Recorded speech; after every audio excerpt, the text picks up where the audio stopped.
ভারতের বাংলাদেশের যেই এখন অবস্থান, বাংলাদেশকে নিয়ে তারা যা আমরা কি বলবো যে ফ্যাসিস্ট শেখ হাসিনাকে তার বক্তব্য প্রচার, তার আগে তার ফোনালাপ, তার সাক্ষাৎকার প্রকাশ, মানে কি আপনার কাছে কি মনে হচ্ছে যে এই ধরনের বিষয়গুলোকে সুযোগ কেন দিচ্ছে ভারত?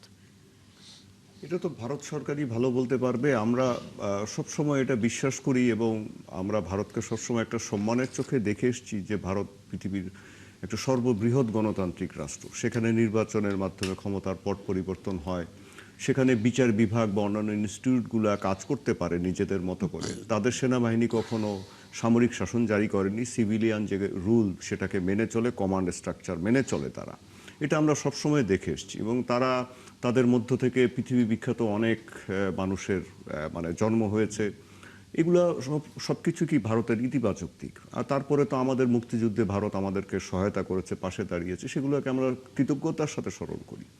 কিন্তু এখন এই ৫৫ বছর পরে, বাংলাদেশ হওয়ার ৫৫ বছর পরে আমাদের মনে হয় যে ভারত কি বাংলাদেশের জনগণকে পাশে পেতে চায়, নাকি ভারত সেই গণহত্যাকারী, মানবতা বিরোধী এবং ফেরারি আসামিদেরকে নিয়ে থাকতে চায়। এখন এই দুটো অপশনের মধ্যে ভারতকে বেছে নিতে হবে। আমরা যেটা লক্ষ্য করে এসেছি যে ভারতীয় সেই মানে যারাই সরকারে থাকুক, সেটা কংগ্রেস বা আপনার বিজেপি, এরা সবসময় একটি নির্দিষ্ট দলকেই সবসময় প্রাধান্য দিয়ে থাকে, যেই দলটি হয়তো অনেক আগে মানে থেকে তাদের সাথে ভালো সম্পর্ক ছিল, মুক্তিযুদ্ধের সময় তাদের সাথে ভালো সম্পর্ক ছিল। কিন্তু তারপরে যে বাংলাদেশের মানে নদী দিয়ে অনেক পানি গড়িয়ে গেছে, আরও অনেক রাজনৈতিক দল তৈরি হয়েছে, অনেক মত পথের বিকাশ হয়েছে, সেটাকে ভারত কখনো মানতে চায় না। আমরা ছোট ক্ষুদ্র একটা দেশ, ভারতের অনেক ছোট। আমাদের মানে ভারতের সাথে আমাদের সীমানা হচ্ছে ৪,০৬৯ কিলোমিটার। পাকিস্তানের সাথে তাদের সীমানা কাশ্মীর বাদ দিয়ে মাত্র ১৭০০ কিলোমিটারের মতো। চীনের সাথে তাদের সীমানা ৩,০০০ কিলোমিটারের মতো। মানে সবচেয়ে বেশি সীমানা ভারতের হচ্ছে বাংলাদেশের সাথে। এখন প্রতিবেশী তো কখনো পরিবর্তন করা যায় না, এটা আল্লাহ তাআলা করেন, মানে এটা তৈরি করেন। কিন্তু ভারত কেন এই কাজটা করছে? ভারত কেন এটা মেনে নিতে পারছে না যে শুধুমাত্র আওয়ামী লীগই তাদের বন্ধু এই দেশে, এবং আওয়ামী লীগ না থাকলে অন্য কোনো দলকে তারা পাত্তা দিতে চান না? তারা আপনার এই যে আপনার যদি খেয়াল থাকে যে ২০১৩ সালে ১৪ সালের নির্বাচনের আগে তাদের পররাষ্ট্র সচিব চলে আসলেন বাংলাদেশে, পররাষ্ট্রমন্ত্রী চলে এসে তারা মানে যেভাবে হোক নির্বাচন হতে হবে একটা হুমকি দিলেন, নির্বাচনটা করে নিয়ে গেলেন। বাংলাদেশে বারবার নির্বাচনী ব্যবস্থাপনাগুলোকে তারা বাধাগ্রস্ত করলেন, কি একমাত্র আওয়ামী লীগকে ক্ষমতায় রাখার জন্য। বাংলাদেশের মধ্য দিয়ে তারা ট্রান্সশিপমেন্ট বা ট্রানজিটের মাধ্যমে পণ্য পরিবহন করবেন, মংলা চট্টগ্রাম বন্দর তারা ব্যবহার করবেন, খুবই ভালো কথা। আমাদের মধ্য দিয়ে তাদের পণ্য যদি যায় মানে কম সময়ের মধ্যে, এটাকে আমরা বাধা দিয়ে আমাদের উচিত না, তার কারণ তাদেরও আপনার অনেক সুবিধা হয়, আমরাও যদি কিছু এর থেকে আয় করতে পারি যেভাবে সিঙ্গাপুর আয় করে। কিন্তু আমরা দেখতে পেলাম যে না, তারা আমাদেরকে ঠিকমতো পয়সা দিতে চায় না, তারা চায় না। এবং তারা যেটা করতে চায় যে ওই নতজানু একটা পররাষ্ট্রনীতি যেন বাংলাদেশের থাকে, বাংলাদেশ যেন তাদের বাইরে, বলয়ের বাইরে যেন কখনো না যায়। তাদের পররাষ্ট্রনীতি, প্রতিরক্ষা নীতির পরিপূরক যেন সবসময় বাংলাদেশের পররাষ্ট্র এবং প্রতিরক্ষা নীতি থাকে। এখন এটা যদি ভারত করতে যায়, তাহলে ভারত হয়তো তার নিরাপত্তা চিন্তা করে যে ওই পাশে পশ্চিম দিকে আরেকটি শক্তিশালী মুসলিম রাষ্ট্র, আর বা এই পূর্ব পাশে আরেকটি মুসলিম রাষ্ট্র যদি শক্তিশালী থাকে তার অসুবিধা হতে পারে। এই চিন্তা করাটাই তো একটা, আমি মনে করবো যেটা বোকামি। তার কারণ কে যে কার মানে কখন কার শত্রুতে পরিণত হবে, কার বন্ধুতে পরিণত হবে, কে কিভাবে বন্ধুত্ব বজায় রাখবে, এগুলো আন্তর্জাতিক সম্পর্কের উপরে নির্ভর করে। আপনি মার্কিন যুক্তরাষ্ট্রের দিকে তাকান, পৃথিবীর ১ নম্বর পরাশক্তি, তাকে কিন্তু মেক্সিকো ভয় পায় না, তাকে কিন্তু কানাডা ভয় পায় না। আপনার ইউরোপিয়ান ইউনিয়নের দিকে দেখেন, এক দেশ আরেক দেশের মধ্যে কিভাবে চলাচল করছে, সেখানে কেউ কাউকে ভয় পাচ্ছে না। আপনি চীনের দিকে তাকান, আপনি চীনের সীমান্তবর্তী যে দেশগুলো আছে, আমি সেই সীমান্তের দুটো দেশের সীমান্তে গিয়েছি নিজে, ভিয়েতনাম, মায়ানমার, এই দুটো সীমান্তে দেখেন, সেই সীমান্তবর্তী দেশের মানুষ ওই নিকটবর্তী চীনা শহরে 7 দিনের জন্য যেতে পারে কোনো ভিসা ছাড়া। চীন সেই সুবিধাগুলো দিচ্ছে যে ঠিক আছে এখানে আসো, বাজার করো, এখান থেকে তোমরা ঘোরো, হ্যাঁ, এই জিনিসগুলো তারা দেয়। ভারত আপনি দেখবেন বাংলাদেশের ব্যাপারে সবসময় আপনার ধর্মীয় ভিত্তিতে একটা হুজুগ তৈরি করে, যে আমাদের দেশে কোনো কিছু হলেই, যেহেতু আমরা সংখ্যাগরিষ্ঠ মুসলমান, এই বিষয়টাকে তারা সামনে নিয়ে আসে যে আমাদের এখানে জঙ্গিবাদ মানে মাথা চাড়া দিয়ে উঠছে। আমি ভারতীয়দেরকে প্রশ্ন করতে চাই, তারা তো পৃথিবীতে অনেক ক্ষেত্রে এগিয়ে আছেন। গুগল বলেন, ফেসবুক বলেন, বিভিন্ন জায়গায় তাদের ইঞ্জিনিয়াররা, তাদের সিইও আছে, মানে গুগলের সিইও আপনার একজন ভারতীয়। তো তারা কি মানে একটা ধর্মনিরপেক্ষ রাষ্ট্র কায়েম মানে এখন চালাচ্ছেন? এত বড় একটা দেশ, সেখানে একটি ধর্মীয় দল শুধু ধর্মের নামে দেশটা চালাচ্ছে। আমরা বাংলাদেশ কিন্তু কখনো ধর্মের নামে দেশ চালাইনি। আপনি এই যে বাংলাদেশে জামাতে ইসলামী আছে, জামাতে ইসলামী আমাদের এখানে আসন পেয়েছে, ভালো কথা। আমাদের এখানে বাংলাদেশের কি এখন কোনো কিছু পরিবর্তন হয়েছে যে আমরা এখানে উগ্রবাদকে সমর্থন করছি রাষ্ট্রীয়ভাবে? আমরা রাষ্ট্রীয়ভাবে করি না। কিন্তু এই যে দেখেন শেখ হাসিনা এবং অন্যান্য যে অপরাধীদেরকে তারা আশ্রয় দিচ্ছেন, এই আশ্রয় দিয়ে তাদের লাভটা কি হচ্ছে? বাংলাদেশের সাথে সম্পর্কের আপনার অবনতি হচ্ছে, ক্ষতি হচ্ছে। কালকে আমাদের পররাষ্ট্র মন্ত্রণালয় খুব কঠোর ভাষায় বিবৃতি দিয়েছে। আমাদের মাননীয় পররাষ্ট্রমন্ত্রী তো বলেছেন যে বাংলাদেশ কখনো করদ রাজ্য হবে না। আচ্ছা, এখানে এবং সেখানে একটা যুক্তি করছি যে বিমস্টেকে আবার আমরা দেখছিলাম যে আমাদের মাননীয় প্রধানমন্ত্রীকে আমন্ত্রণ জানানো, মানে এই যে দুই ধরনের আচরণ, এটা আসলে আচ্ছা, বিমস্টেক ওটা আসছি। আমাদের প্রধানমন্ত্রীও দেখেন কি বলেছেন, উনি বলছেন এই বাংলাদেশ আর কখনোই তাবেদারি রাষ্ট্রে পরিণত হবে না ইনশাল্লাহ। আমরা কি 18-20 কোটি লোকের একটা দেশ না? ওদেরকে তো মনে রাখতে হবে ভারতকে, যে এতগুলি লোক এই দেশে থাকে। আমরা বাংলাদেশের মানুষকে আমরা ভারতে খরচ করি, ভারতের মানুষ বাংলাদেশে খরচ করে না। ভারতের সাথে আমাদের বাণিজ্য ঘাটতি হচ্ছে $8 বিলিয়ন। এই যে কথায় কথায় আমাদের দেশেরও কেউ কেউ বলতে চেষ্টা করে, এবং তারা তো অহরহ বলে যে তারা নাকি চাল দিলে, ডাল না দিলে, পেঁয়াজ না দিলে আমরা নাকি না খেয়ে একদিনে মরে যাব। আচ্ছা, ওনাদের দেশ থেকে যে আমরা যেই খাদ্যপণ্যগুলো আনি, সেগুলো কি আমরা মাগনা আনি? আমরা কি ফ্রি আনি? আমরা আমাদের ফরেন কারেন্সি, আমাদের গরিব মানুষ, এমনও হয়েছে এই যে গেল 2 বছরের মধ্যে আমরা দেখেছি যে আমাদের যখন হচ্ছে ভিসা নিয়ে তারা এক ধরনের জটিলতা তৈরি করলো, যে বাংলাদেশ তারা ভিসায় কোনো ধরনের দিল না, এমনকি মেডিকেল ভিসাতেও এক ধরনের অনেক হ্যাসেল করেছে আমাদের যারা এখানে মেডিকেল ভিসাও যেতে চেয়েছেন, টুরিস্ট ভিসা তো বন্ধ হয়েছিল। সেখানকার ব্যবসায়ীরা পর্যন্ত রীতিমতো কিন্তু হা হুতাশ করেছে, কারণ তাদের থেকে এখান থেকে মানুষকে কিন্তু বাণিজ্য করে, কেনাকাটা করে অনেকটা। আমাদের এখানে প্রয়োজন না থাকলেও আমি বলি যে আমাদের মানুষ তো এখন আমাদের, আপনি জানেন যে মাথাপিছু আয় আমাদের বাংলাদেশের বর্তমানে ভারতের চেয়ে বেশি। এটা কিন্তু আমার কথা না, এটা আপনার এই IMF এর বা বিশ্ব ব্যাংকের এদের কথা। তা আমাদের মাথাপিছু আয় বেশি। আমরা ভারতে কি কারণে যাই? তার কারণ আমাদের সীমান্তবর্তী। এই পশ্চিমবঙ্গের লোকেরাও বাংলা ভাষায় কথা বলে, কলকাতা একটা বড় শহর, আমাদের অনেকে আছে যাই একটু দেখে আসি, ভালো শাড়ি পাওয়া যায় একটু কিনে নিয়ে আসি, এর জন্যই তো যাই আমরা। তা আমাদের পকেটের পয়সা তো খরচ করি। ওরা যেই কথাগুলো বলে, আপনি হ্যাঁ আমাদের দেশে খাদ্যদ্রব্য দরকার হবে, আমরা ভিয়েতনাম থেকে আনবো, আমরা থাইল্যান্ড থেকে আনতে পারি, আমরা পাকিস্তান থেকে আনতে পারি, চীন থেকে আনতে পারি, আমরা অনেক ক্ষেত্রে না এনেও ভারতের কাছ থেকে আনি। এটা ওদেরকে মনে রাখতে হবে যে আমরা কিন্তু আনি। এই যে যখন পেঁয়াজের সংকটটা তৈরি হয়েছিল গত ওই যে আপনার 5ই আগস্টের পর থেকে 2024 সালে, আমরা কি পাকিস্তান থেকে, চীন থেকে পেঁয়াজ আনিনি? আমাদের দেশের লোক কি না খেয়ে মরে গেছে? আমরা ওখানে খরচ করি, ওদেরকে মনে রাখতে হবে। এবং আমাদের এখান থেকে প্রচুর ভারতীয় বাংলাদেশে কাজ করে, আমরা কিন্তু তাদের কাউকে কেউ কখনো গায়ে হাত দিয়েছে বলে কোনো প্রমাণ নেই। তারা এখান থেকে টাকা উপার্জন করে ওই দেশে নিয়ে যায়, মানে রেমিটেন্স নেয়। আমার যতটুকু এখন খেয়াল পড়ছে, বাংলাদেশ হচ্ছে ভারতের 5ম মানে বৃহত্তম রেমিটেন্স আধার, মানে রেমিটেন্স পায় বাংলাদেশের কাছ থেকে। তা আমাদের প্রতি তো ওদের কৃতজ্ঞতা থাকা দরকার, যেহেতু আমরা ক্রেতা, আমরা ওনাদেরকে পয়সা দিচ্ছি। সেখানে উল্টো কি হচ্ছে, আমাদের সাথে সম্পর্কটা নষ্ট করতে চাচ্ছে। এবং ফ্যাসিস্ট শেখ হাসিনার নানা ধরনের কর্মকাণ্ডকে তার এক ধরনের মুখে বলছে যে এখানে সরকারের কিছু করবার নেই, এটি বেসরকারি নানা আয়োজন। আমি একটু আতিক মুজাহিদের কাছে আসতে চাই, কি মনে হয় আপনার কাছে? আসলে আমরা অবশ্যই প্রতিবেশী সকল দেশের সাথেই আমরা সম্পর্ক ভালো করতে চাই, সেটি রাজনৈতিকভাবে হোক, অর্থনৈতিকভাবে হোক, বাণিজ্যিকভাবে হোক, যেটাই হোক না কেন। কিন্তু অন্য দেশের এই ধরনের ভূমিকা, আমরা তো আমরা তো আসলে বলেছি যে আমরা তো কারোর সাথেই কোনো ধরনের দ্বন্দ্বে জড়াতে চাই না, কিন্তু আমরা আমাদের নিজেদের স্বার্থটা সবার আগে হচ্ছে আদায় করতে চাই। সেখানে ভারতের এই অবস্থানগুলো আসলে কিভাবে দেখছেন? আমি একটু কিছু বলি। ইন্টারন্যাশনাল রিলেশনসে একটা থিওরি আছে, রিয়েলিস্ট থিওরি বলে। রিয়েলিস্ট থিওরি মানে হচ্ছে পৃথিবীতে এরকম কোনো রুলস রেগুলেশন ফিক্স নাই যে আপনি তার মাইনে চলতে হবে, যদি ইন্টারন্যাশনাল অর্ডার বিভিন্ন কিছু বলা হয়। বেসিক্যালি ন্যাশনাল ইন্টারেস্ট, ক্যাপাবিলিটি, আমি আমার ন্যাশনালকে সার্ভ ইন্টারেস্ট যেটা হবে তার সাথে আমি রিলেশনশিপ করবো রিয়ালিজমের বেসিসে। আচ্ছা, ইন্ডিয়ার সাথে আমাদের সম্পর্ক হবে দুইটা ইস্যুতে, মিউচুয়ালি রেসপেক্ট থাকতে হবে, এবং আমার ন্যাশনালে যে ইন্টারেস্ট সেটার সাথে আমরা উইন উইন সিচুয়েশন, তুমি তোমার ইন্টারেস্ট, আমি আমার ইন্টারেস্ট, তোমার মতো করে আমি চলবো না, যেটা আগে উট করে চাপাই দিয়েছেন সেই জিনিসটা। কি ঘটনা ঘটলো, আমাদের অ্যাডভাইজার উনি এবং পররাষ্ট্র উপদেষ্টা, যেটা আমাকে বলা হয় যে প্রাইম মিনিস্টার 3 আগস্ট সম্ভবত রিকোয়েস্ট করেছে যে তাকে যেন অ্যাক্সেস করে দেওয়া না হয়। আপনি বলেন বাংলাদেশ সরকার যদি প্রেস ক্লাবে একটা বেসরকারি মানে আমাদের মানে যে কোনো ধরনের একটা প্রতিষ্ঠান বললো যে ইন্ডিয়ান ওনাদের ভাষায় বিচ্ছিন্নতাবাদী একটা গ্রুপের নেতা, তাকে আমরা প্রেস ব্রিফিং ধরলাম, আমরা যারা নাগাল্যান্ডের স্বাধীনতা চাই, আমরা তাদেরকে নিয়ে এসে তারা বললো যে আমরা এখানে একটা কনফারেন্স করব। বাংলাদেশ সরকারের গ্রিন সিগন্যাল ছাড়া কি পসিবল? এখানকার বাংলাদেশ ইন্টেলিজেন্স ওকে ছাড়া, এখানকার প্রেস ক্লাবের সাথে কথা একটা কিছু হইলেই তো সাথে সাথে ডিএমপি কমিশনার এসে বলবে কি ব্যাপার তুমি এখানে করতেছো, কিভাবে, কে অনুমতি দিছে তোমার? Is it possible? It is impossible.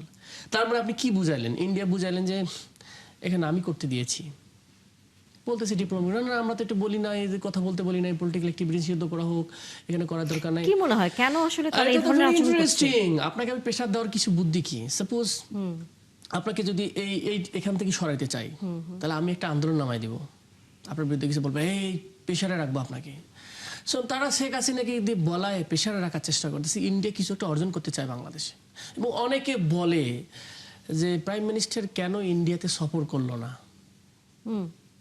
কেন চীন ছিল, কেন চীনে গেল, বা কেন অন্য দেশে তার কি ফরেন মিনিস্টার আসলো। Very interesting. তার কি ফরেন মিনিস্টার আজকে একটা made N very interesting statement, এবং উনি বলেছেন যে আমরা তো বাংলাদেশ তো হারিয়ে যাচ্ছিল, he return reclaim his own সভরেনিটি। তাহলে আমরা রাষ্ট্র হিসেবে আমরা হারিয়ে যাচ্ছিলাম, আমাদের নিজস্ব কোনো পলিসি ছিল না, আমরা বহির্বিশ্বে কোথাও গেলে আমাদের সাবেক তথাকথিত পররাষ্ট্রমন্ত্রী বলে আমাদের স্বামী স্ত্রীর সম্পর্ক ছিল, আমি ভারতবর্ষকে বলে এসেছি ওনারা যেন এটা দেয়। এবং ইন্টারেস্টিংলি আমি একটা ক্রিটিক করি, আমাদের রিসেন্টলি আমি আজকে দেখলাম আমাদের জ্বালানি মন্ত্রী বলল যে ইন্ডিয়াকে বলেছি পাইপ দিয়ে বেশি তেল দেওয়ার জন্য। এরা সুরটা কিন্তু আমার পছন্দ হইতেছে না। এটাকে কোনোভাবে উনি কি ইন্ডিয়ান এখানে মন্ত্রী নাকি ইন্ডিয়ার কাছে, মানে উনি এই ইন্ডিয়ান পারপাস সার্ভ করে? এটাকে সতর্ক। আমার কথা হচ্ছে কোনোভাবে এই জিনিস করা যাবে না। ইন্ডিয়ান আমরা বায়ার, আমরা যার সাথে রেসপেক্টফুলি আমরা বেশি দামে কিনতে, আমাদের ভিজিবল কিনতে পাবো তার কাছ থেকে কিনবো। ইন্ডিয়া গত 2.5 বছর আমাদেরকে পিএসটিএস কিছু দেয়নি, চলছে না বাংলাদেশ? কোনো সংকট হয়েছে? কিছু তো সংকট হয়নি আমাদের। তারপরে আমাদেরকে আর্টিফিশিয়ালি কে বুঝাইলো যে তোমাদের সংকট হবে? সামওয়ান ইজ পুশিং আস। তার মানে তাদের ইন্টারেস্ট সার্ভ করে তারা এখানে আছে। তো আমাদেরকে প্রেশার দেওয়া দরকার। আমি বলতেছি সরকারি দল, বিরোধী দল, সাধারণ মানুষ কিছু বুঝি না। আমাদের আমার রাষ্ট্রকে আত্মমর্যাদাশীল দেখতে হবে। আপনার সাথে আমার সম্মানের সূচক সম্পর্ক হবে। আমি ছোট হতে পারি। আপনি খেয়াল করেন ইন্ডিয়া শুধুমাত্র এই যে সার্কের একটা ন্যাশনের সাথে তাদের সম্পর্ক ভালো নেই, ছোট ছোট রাষ্ট্রগুলোর সাথে তাদের সম্পর্ক ভালো নেই, কারণ দাদাগিরি করলে মানুষ তো পছন্দ করে না। রেসপেক্টফুলি আসেন, আপনার ইন্টারেস্ট আপনি না, আমার ইন্টারেস্ট আমি নেই, তাহলে আপনি বিজনেস করতে পারেন, আমি আমার কম দামে নিতে পারবো, আপনি বর্ডার কিলিং করবেন। আরেকটা ইনফরমেশন দিয়ে আজকে দেখবেন ইন্ডিয়ান একটা নিউজ পোর্টালে দেখলাম, তারা প্রায় 40টা নতুন বলে সাবসিডিয়ারি ইন্টেলিজেন্স তারা ব্যুরো করেছে, এসআইবি ইউনিট করেছে বাংলাদেশের বর্ডার কি তারা নতুন করে ইন্টেলিজেন্স 40টা আলাদা করে ব্রাঞ্চেস বানাচ্ছে। কেন? আমাদের সাথে আপনি ভালো সম্পর্ক করতেছেন, আপনি ইন্টেলিজেন্স দিয়ে আমাদেরকে অস্থির বানিয়ে দিতে চান, তাহলে বাংলাদেশকে অস্থির করে কি লাভ আপনার? তাহলে আমাকে স্টেবল চাচ্ছেন না।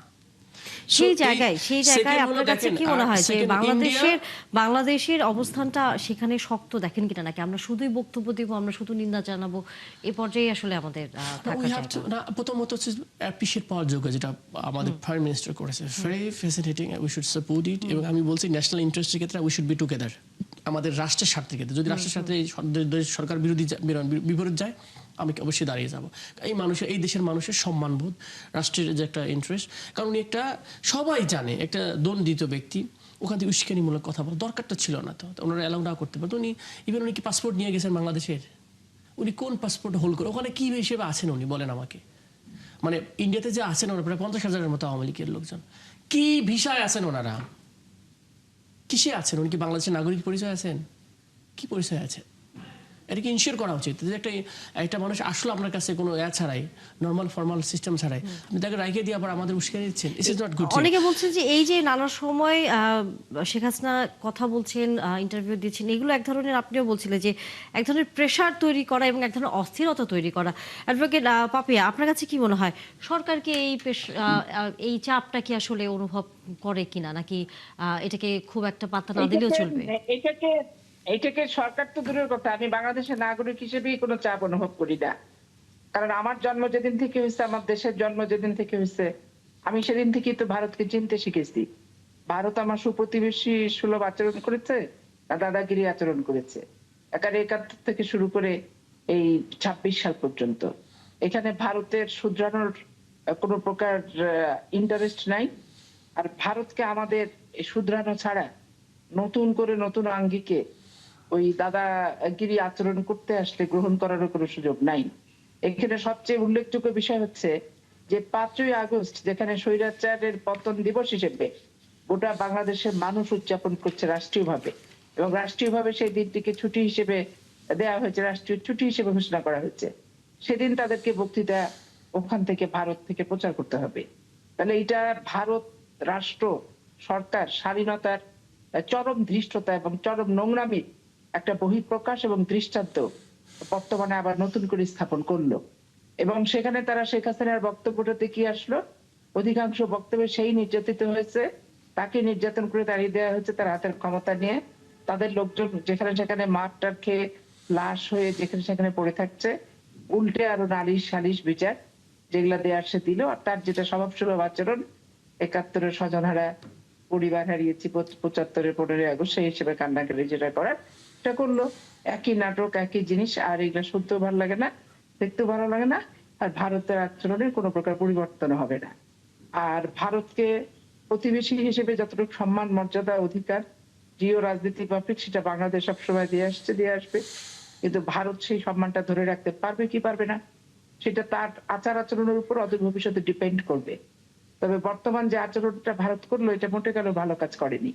একেবারে আওয়ামী লীগের 14 গোষ্ঠী মিলে ওই ভারতে আশ্রয়, ভারতের বক্তব্য বিবৃতি, রাজকীয় জীবনযাপন এবং ওইখান থেকে সলা পরামর্শ, ডিপি স্টেটের সব বিভিন্ন কনস্পিরেসি ষড়যন্ত্র করে বাংলাদেশকে অস্থিতিশীল করা এবং আপনার এই 5ই আগস্টকে কেন্দ্র করে যে জোট এর ভিতরে ভাঙনের জন্য নতুন করে প্রচেষ্টা চালানো, এই যে সমস্ত কারবার গুলো করতেছে, এগুলো সাধারণ মানুষকে ভালোভাবে নিচ্ছে না।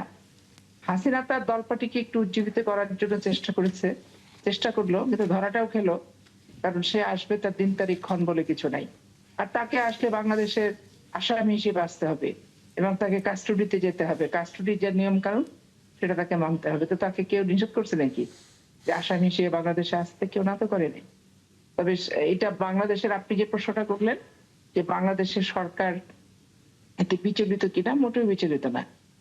বিএনপি সরকার সবসময় ভারতীয় আধিপত্যবাদের বিরুদ্ধে, যে কোনো রাষ্ট্রের আধিপত্যবাদের বিরুদ্ধে সুসম্পর্ক রাখতে চায়, বন্ধুত্ব সুলভ। এটা আমাদের এখন আমরা জানি যে আবার একই সাথে ভারত সরকার বিমস্টেকে যাওয়ার জন্য মাননীয় প্রধানমন্ত্রীকে আমন্ত্রণও জানিয়েছেন। সেখানে আসলে আমাদের অবস্থানটা কি হবে? সেখানে দেখা যাবে প্রধানমন্ত্রীকে আমন্ত্রণ জানিয়েছেন, প্রপার সম্মান মর্যাদা একটা স্বাধীন রাষ্ট্রের, গণতান্ত্রিক রাষ্ট্রের নির্বাচিত প্রতিনিধিকে সব ফর্মালিটিস মেনটেন করে কিভাবে কি করে তারা দাওয়াত দেয় না, কি উল্লেখ করে না, তাদের অনেক মাইল প্যাচ আছে এগুলোর ভিতরে। এগুলো সরকার বিচার বিশ্লেষণ করে নিখুঁতভাবে দেখে যেটা উপযুক্ত সিদ্ধান্ত নেওয়ার সেটাই নেবে। এবং বাংলাদেশের জনগণের সাথে সম্পর্ক সারা পৃথিবীর সব রাষ্ট্রের হোক, এটা বাংলাদেশ জাতীয়তাবাদী দলের সরকারও চায় এবং আমরা একটা দলের কর্মী হিসেবে আমরা এটাই চাই। আমরা দলের সাথে সম্পর্ক করতে চাই না, ব্যক্তির সাথে সম্পর্ক করতে চাই না। এটা সাফ কথা এবং সর্বশেষ কথা। জি, মোহাম্মদ শহীদুল ইসলাম, আপনি বোধহয় এই বিষয়ে কিছু যুক্ত করতে চেয়েছিলেন। এখানে আপনি দেখেন যে এনারা তো শুধু মানে শেখ হাসিনা বা তার এই যে মানে চোর, দুর্নীতিবাজ, মানবতা বিরোধী হত্যা মানে বিভিন্ন কর্মকাণ্ডে জড়িত নেতাকর্মীদেরকেই তারা আশ্রয় দেয়নি। আপনি জেনারেল জিয়াউর রহমান যে হত্যাকারী মেজর মোজাফফর কয়েকদিন আগে গ্রেপ্তার হয়েছেন, তাকেও আশ্রয় দিয়েছে। আরেকজন মেজর মঈন, উনিও জেনারেল জিয়াউর রহমানের হত্যাকারী ছিলেন, তাকেও তখন সেখানে আশ্রয় দিয়েছেন। তো এখন এইগুলোকে কি মনে হয়, বাংলাদেশের প্রেসিডেন্টকে যে হত্যা করবে তাকে ওরা আশ্রয় দিবে? এবং তাদের পাসপোর্ট দিয়েছে, তাদের কাগজ দিয়ে মানে কাগজপত্র দিয়েছে, সেই পাসপোর্ট নিয়ে মেজর মোজাফফর বিভিন্ন দেশে ঘুরেও বেরিয়েছেন। তো এগুলো ভারত কেন করবে? তারা কি চায়? তারা কি তাহলে প্রকাশ্যে বলে দিক যে বাংলাদেশে এই রাজনৈতিক দল এরা না থাকলে, এই মানবতা বিরোধী, এই দুর্নীতিবাজ, এই খুনি এরা না থাকলে আমরা কাউকে থাকতে দিব না? সোজা কথা বলে দেখ। ভারতের আচরণ তো সেই কথাটা বলতেছে। তবে ভারত একটা বাস্তবতা মানতে চায় না। সে বাস্তবতাটা হচ্ছে যে শেখ হাসিনা বা এই আওয়ামী লীগকে নিয়ে যতই খেলুক, এরা জাতিসংঘ কর্তৃক মানে স্বীকৃত যে এরা মানবতা বিরোধী অপরাধে জড়িত। এরা ওই হাজার পৃথিবীতে আগের মতো গিয়ে ওই একই গান গাক, ভাঙা রেকর্ড বাজাক যে বাংলাদেশে এখানে জঙ্গিবাদের উত্থান হয়েছে, এই হয়েছে, সে হয়েছে, আমাদের প্রগতিশীল রাজনৈতিক দল দরকার। পৃথিবীর কেউ এগুলি আর মানতে রাজি না।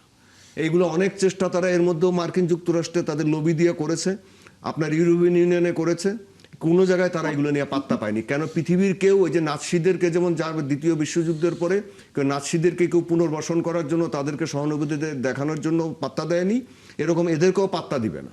শুধু ভারত এগুলো কেন করবে? আমার এখন এখানে একটা প্রশ্ন জাগে যে বাংলাদেশ বারবার বলছে, এই যে আপা যেটা বলছিলেন, দেখেন কি উনি বলছিলেন যে কেবলমাত্র মানে কয়েকদিন আগে ভারতের পার্লামেন্টের শশী থারুর উনি এইটা বললেন যে ভারত মানে রাজনৈতিকভাবে কোনো তৎপরতা শেখ হাসিনা চালাতে দিবে না। বাংলাদেশে একটা নির্বাচিত সরকার দীর্ঘদিন পর এসছে। ভারত যদি বলে 18 সালের নির্বাচন সহি ছিল, 24 সালের নির্বাচন সহি ছিল, হেল উইথ ইট, তাহলে ভারতের কোনো নির্বাচনও সহি না। এবারের ভারতের পশ্চিমবঙ্গের নির্বাচনে 91 লাখ মানুষকে ভোট দিতে দেওয়া হয়নি। তারপরে আমি বলছি ভারত পৃথিবীর বৃহৎ গণতান্ত্রিক রাষ্ট্র, ওইটুকু শ্রদ্ধাবোধ আমার আছে, কিন্তু তারা নিজেদের শ্রদ্ধাবোধ নিজেরা নষ্ট করছে। আপনি আমাদের দেশে জোর করে আপনি একটা জিনিসকে চাপিয়ে দিয়ে বাংলাদেশের সামাজিক জুটবদ্ধতা নষ্ট করেছেন, এই পরিবারের সাথে সেই পরিবারের গন্ডগোল সৃষ্টি করেছেন। আপনি আমাদের গ্রামে ধরেন পাশাপাশি সবাই থাকে, সেইগুলোতে আপনার রাজনৈতিক কারণে এই যে মানে এমন একটা পরিবেশ আপনি এই ভারতের জন্য তৈরি হয়েছে যে এখন মানুষ একজন আরেকজনকে ধরেন আওয়ামী লীগ বা অন্য পরিবার, একই পরিবারের ধরেন আওয়ামী লীগ আছে, অন্য দলের আছে, একজন আরেকজনকে সহ্য করতে পারছে না। তার এই জিনিসগুলো কে তৈরি করেছে? তাদের কেন বাংলাদেশের জিনিসটা মানে আপনার তৈরি করা দরকার?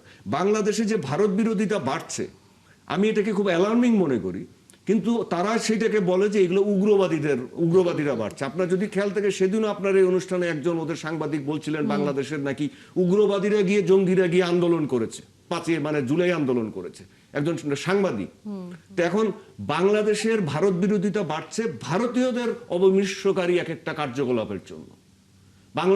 বাংলাদেশের মানুষ ধরেন উগ্রবাদী গোষ্ঠী সীমিত পরিসরে আছে, এটা সব দেশেই আছে, তারা তাদের জন্য পারছে না। তারা এরকম করবে তখন তো অন্য মানুষরা খেপে যাবে। আপনি কি মনে করেন যে উনি একজন বিএনপি নেত্রী, উনি একজন জঙ্গি, উনি একজন এমপি, উনি একজন জঙ্গি, আমি একজন জঙ্গি, উগ্র মনোভাবাপন্ন একজন ব্যক্তি? আপনি আমাদেরকে মানে বাংলাদেশকে এই যে এইভাবে ব্র্যাকেটেড, আজকেও দিলীপ ঘোষ মনে হয় একটা কথা বলেছেন, বাংলাদেশে অনেক কিছু করছে, মানে সহ্য করতে পারছেন না। কি করছে আমাদের দেশে? ওখানে আমাদের দেশে কি মসজিদের থেকে, ওদের দেশের মতো মসজিদ থেকে মাইক খুলে নেওয়া হচ্ছে, নাকি গরু খাওয়ার জন্য কাউকে পিটিয়ে মারা হচ্ছে, নাকি আমাদের কোনো মন্দির বন্ধ করে দেওয়া হচ্ছে? আমাকে দেখাক, ওরা দেখাক। আমাদের সরকার, আমাদের বিরোধী দল, হ্যাঁ নিজেরা এই যে ওনারা বিএনপির সাথে মারামারি করবে না, এটা করবে, এটা চলবে, এটা রাজনীতিতে চলে।